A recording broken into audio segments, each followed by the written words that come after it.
Hey guys, and welcome back to my channel. In this week's video, we're going to do a very quick real estate market update for Metro Vancouver. Going to touch on some of the numbers and what's actually happening with the market. And then I'm going to update you on a couple of policy changes by the provincial government when it comes to housing in our province. Real quick before we get started, if this is your first time to the channel, my name is Hassan. I'm a real estate agent in the Vancouver area, and I make educational real estate content to help you on your real estate journey. When I'm not making videos like this, I'm helping people just like you buy and sell real estate across the Lower Mainland. So if that sounds like something you're interested in, or you just wanted to chat about your real estate situation with me, you can book me for a free call in the Calendly link below and subscribe to this channel so you don't miss a future video. All right, so we're gonna jump right into it. July data just came out. Here are the important numbers to know. 39.5%. 39.5% is how much more inventory we had in July of this year versus July of last year. So that's a large number, over 14,300 total listings. This is on the greater Vancouver side. This is not counting the Fraser Valley, where listings were also up, but listings up significantly year over year. The number I like to look at is a 10-year average. 10-year average, especially given that we came out of pandemic times, which were it was very interesting what they did to stats. They were anomalies, not very normal. And so when we look at a 10-year number, we get a better average, but still up about 21%, just over 21% from an inventory perspective.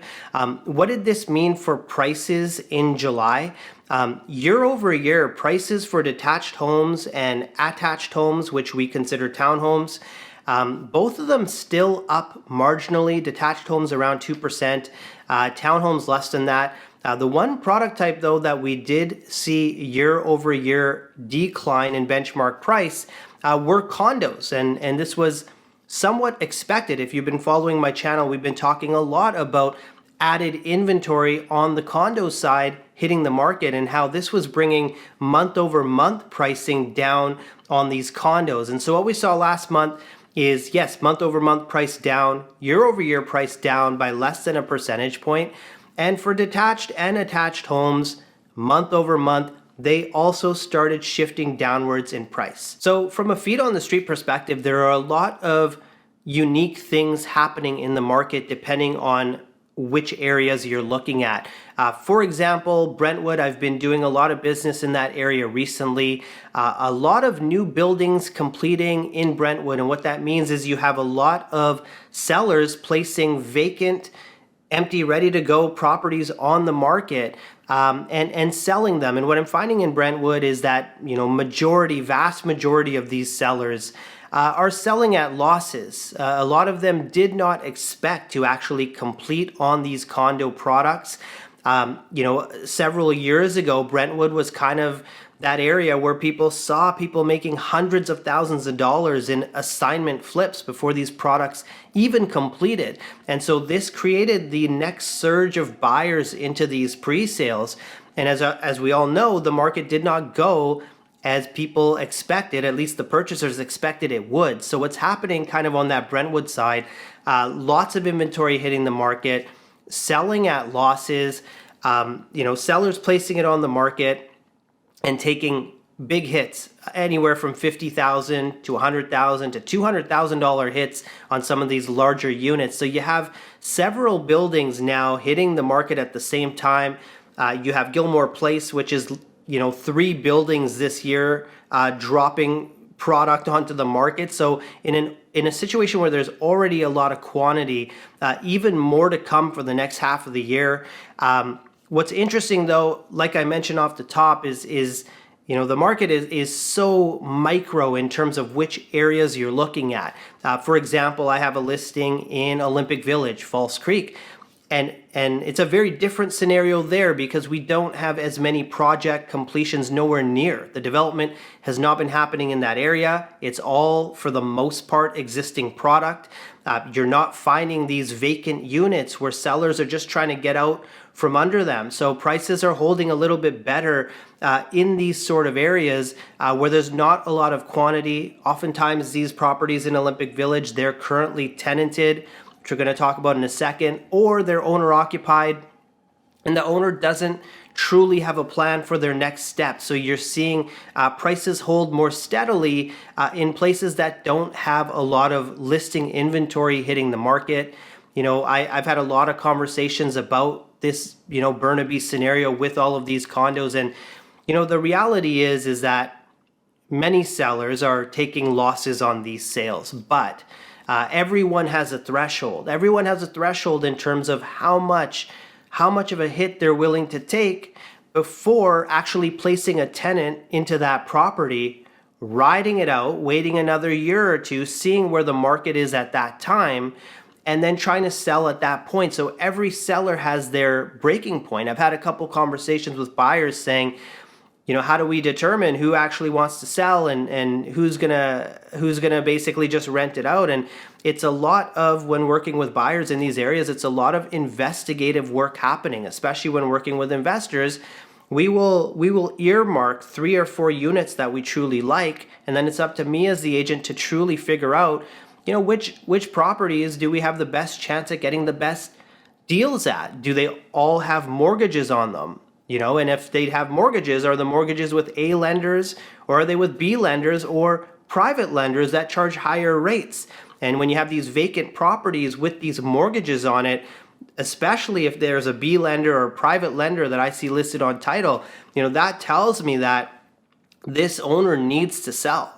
They have to sell. And so generally those are the most motivated. So trying to pick out the motivated seller in a batch of sellers, it takes a lot of investigative work, but that's generally how we get there. But again, for most of these sellers, and the conversations I'm having with buyers is that, look, they'll lose some money, but once it gets to a certain threshold, they will put the tenant in there. Even with the tenancy laws we have in this province, they're going to put a tenant in there. They're going to wait for better times. They're going to wait for rates to come down, which historically has pushed prices up, and hopefully in doing so be able to recoup some of their investment that they've put into these properties, because again, they're already in the hole.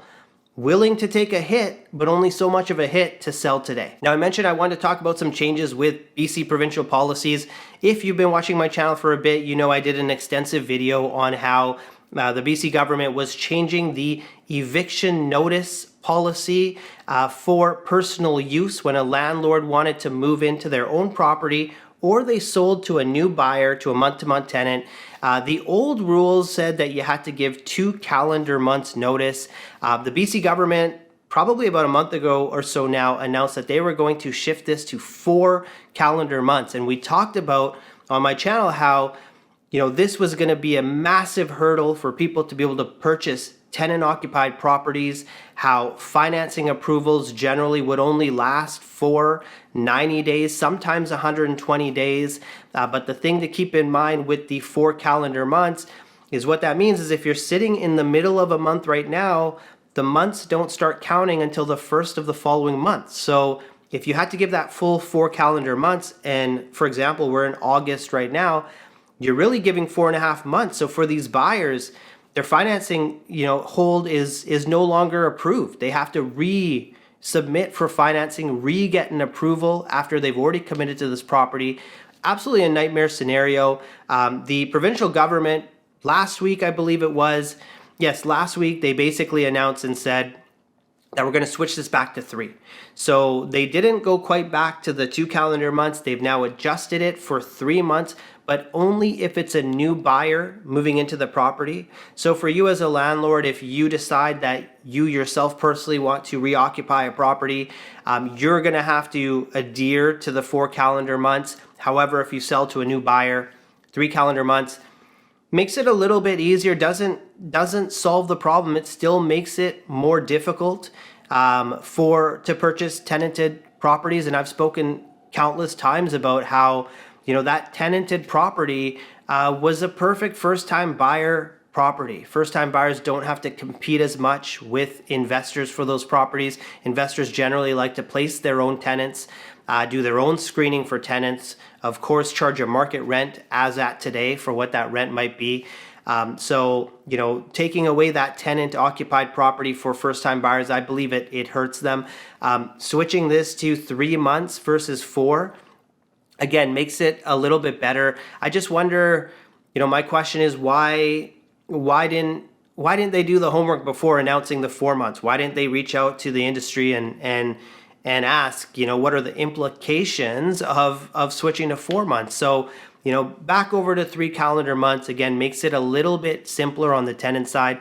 It's still going to be on selling tenanted properties. It's still going to be tricky. One of the things I think we're going to see a lot more of as we move forward are cash for keys scenarios.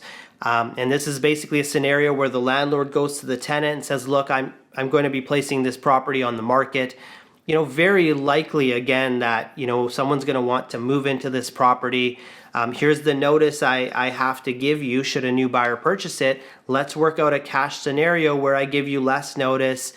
I give you some cash, off you go. You can make a less rushed decision as you move in to your next property. I think given the way rental rates have gone over the last year and a bit, is if you have a short-term tenant in there, they've been in there for a year, maybe even 2 years, the reality is if they're to move into another property, rental rates, at least in Vancouver, have not skyrocketed over the last year. So if you have a 1-year tenant in there, chances are if they're to go find another property now, they're paying likely the same as what they would have last year. Where cash for keys gets extremely difficult is when you've had a tenant in there for 10 years, 12 years, they're paying $1,000 for a 2-bedroom condo in Vancouver. Now that cash for keys scenarios, gets a lot more expensive. And, it's going to be interesting to see how these tenant occupied properties are dealt with. I think that, if as a seller, if you're looking at selling one of these properties, it always makes sense to have that initial conversation with the tenant. And explaining the situation that, look, I am going to be placing this on the market.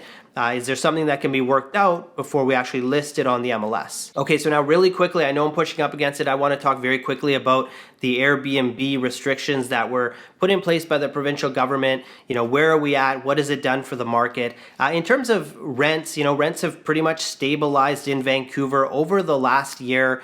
Metro Vancouver as a whole has gradually gone up month over month from a rental perspective, but we haven't seen this surge in Vancouver of rents all year. In fact, they came down for a little bit month over month and starting to kind of flatten out. So, in terms of all of these condos and Airbnbs, hitting the long-term rental market, I think we saw a mix of units hitting the long-term rental market, units hitting the market for sale.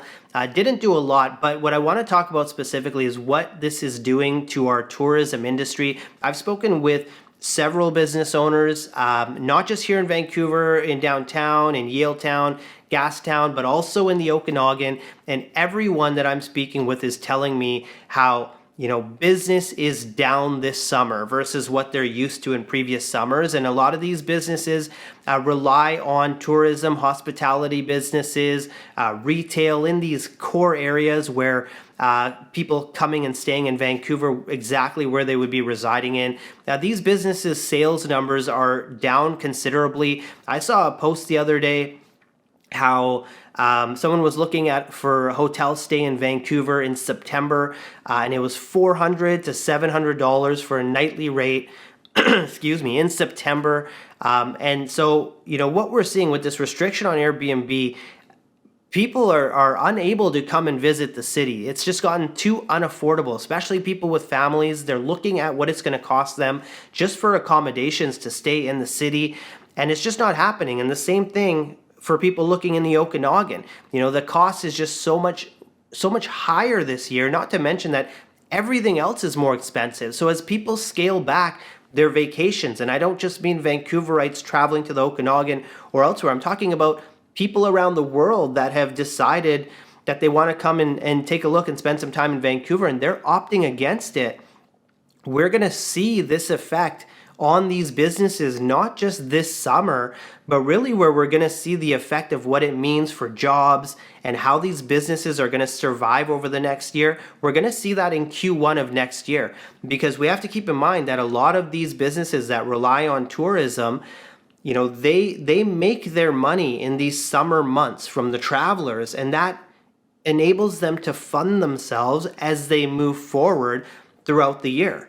right? So where they're going to feel the pain is when they don't have that cash reserve as a business that they would have accumulated during these strong summer months. They're going to see that early next year. And I think we're going to see a lot more businesses closing down. That's obviously going to affect jobs. And it all culminates from the cost for people to come and travel to Vancouver and stay here and spend money here, which we need to stimulate the economy and keep these businesses in business. That's screeching to a halt. We don't have that data now, of course, we're in the middle of summer, but this is something I want to watch.